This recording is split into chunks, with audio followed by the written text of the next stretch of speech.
Oke, selamat datang di podcast TBM Natar Laban, Desa Komba, Kecamatan Kota Komba, Kabupaten Manggarai Timur, Flores, NTT. Jangan lupa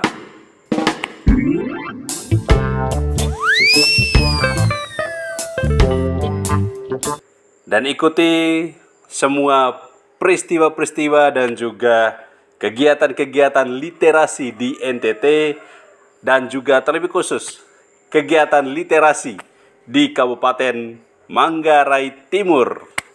Terima kasih. Soal proses pendampingan literasi di SMP ini berlangsung hampir 3 tahun. Dan dari situ saya menyadari bagaimana tahapan perkembangan yang dimiliki oleh siswa peserta pendamping. Target yang kita lakukan adalah sekurang-kurangnya bisa menghasilkan majalah dinding atau majalah sekolah.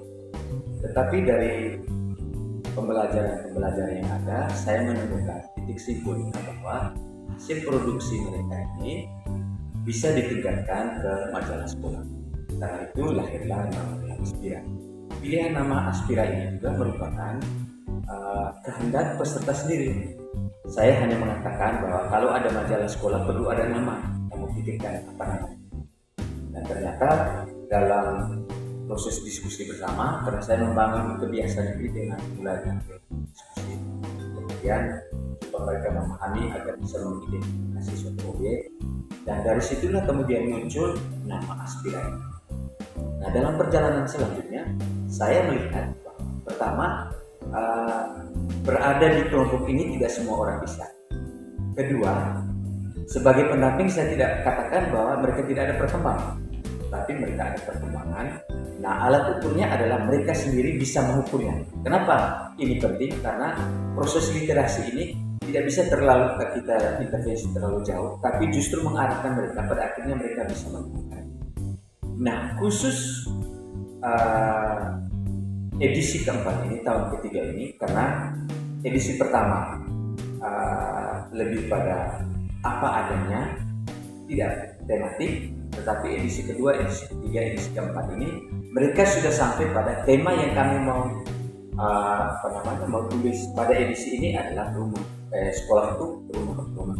Saya tidak arahkan mengapa mereka menemukan tema itu, tapi mungkin karena mereka mengalami kondisi dan situasi pendidikan sini, maka tema yang akan dibahas pada edisi ini.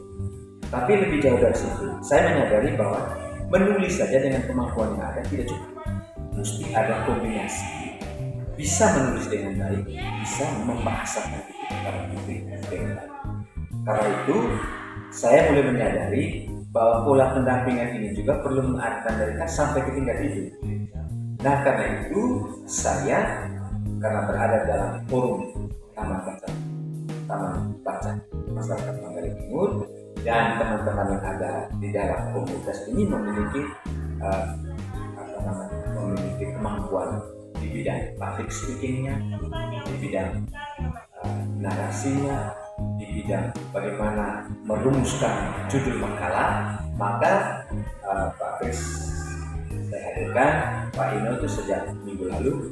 Harapannya bahwa peluncuran di edisi keempat ini tidak hanya semata-mata luncur produknya, tapi coba mereka mendesain kegiatan yang lebih formil agar peluncuran itu justru terjadi pada akhir kegiatan. Yang paling penting adalah coba mereka membahasakan itu atau mengkomunikasikan itu dengan istilah, kalau misalnya seminar itu terlalu besar-besaran, tapi lebih pada kemampuan akademik, bagaimana mereka bisa mempresentasikan kepada teman-teman lain. Kemudian yang kedua, bagaimana mereka bisa mempertanggungjawabkan apa yang mereka tulis. Sehingga dengan demikian kita memiliki alat ukur bahwa mereka bisa menulis, bisa membahasakan itu secara lisan. Kalau sudah memiliki dua kemampuan ini, maka dengan sendirinya ketika kepada mereka peserta bimbingan ini kepada mereka diminta untuk menyampaikan pikirannya, maka secara otomatis mereka bisa menyampaikan itu secara baik.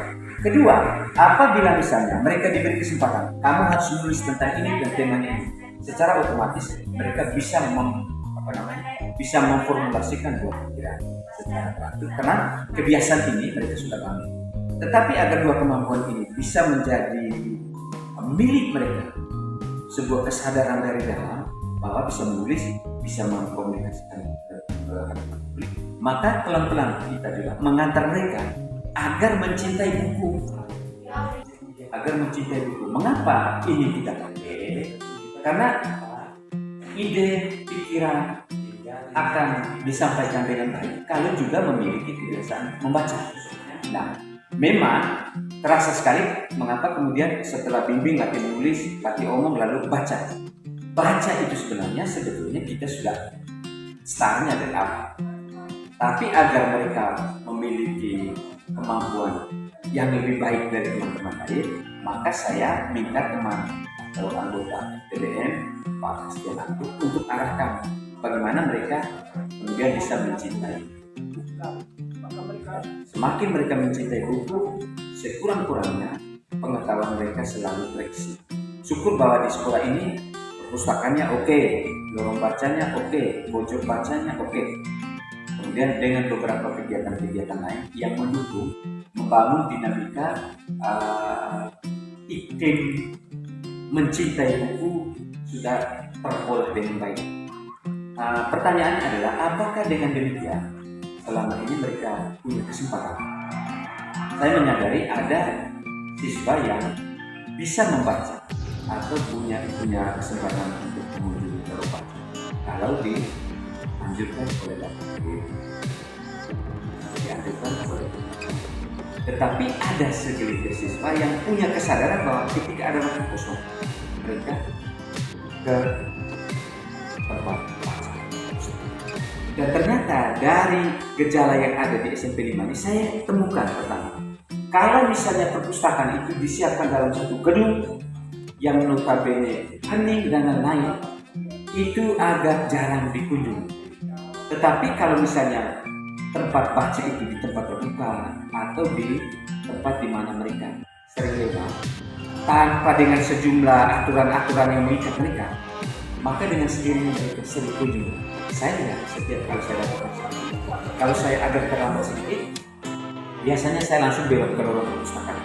Apakah ada siswa yang ada di tempat itu sedang selalu setiap hari itu selalu ada.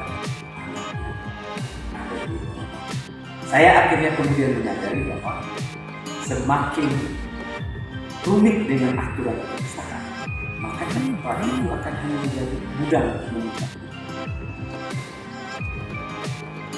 Karena itu saya menyarankan supaya perpustakaan itu menjadi tempat yang terbuka, tempat orang menjadi lebih enjoy ada di tempat itu, sehingga semakin memicu mereka membaca. Nah, apa saja yang bisa berbaca itu sesuai dengan buku yang semakin banyak buku-buku referensi akan membantu mereka bisa membaca dengan baik, bisa memahami, bisa menyimak dan bisa mengkomunikasikannya dalam bahasa. Harapan yang dijauh adalah SMP 5 dengan kegiatan ini pertama, dapur ilmiah ini kan sudah menjadi mereknya SMP 5. Lalu yang berikut, kalau misalnya hal ini sudah menjadi mereknya SMP 5, dia harus menjadi habitusnya SMP 5. Harapan saya adalah kegiatan literasi tetap berkembang, kegiatan literasi selalu menjadi skala prioritas dari ada anak-anak kita yang ada. Nah, yang berikut adalah harapan saya sekolah ini bisa ada perpustakaan. Lalu yang berikut, adanya tempat perpustakaan ini juga memicu anak-anak. Sekolah itu mau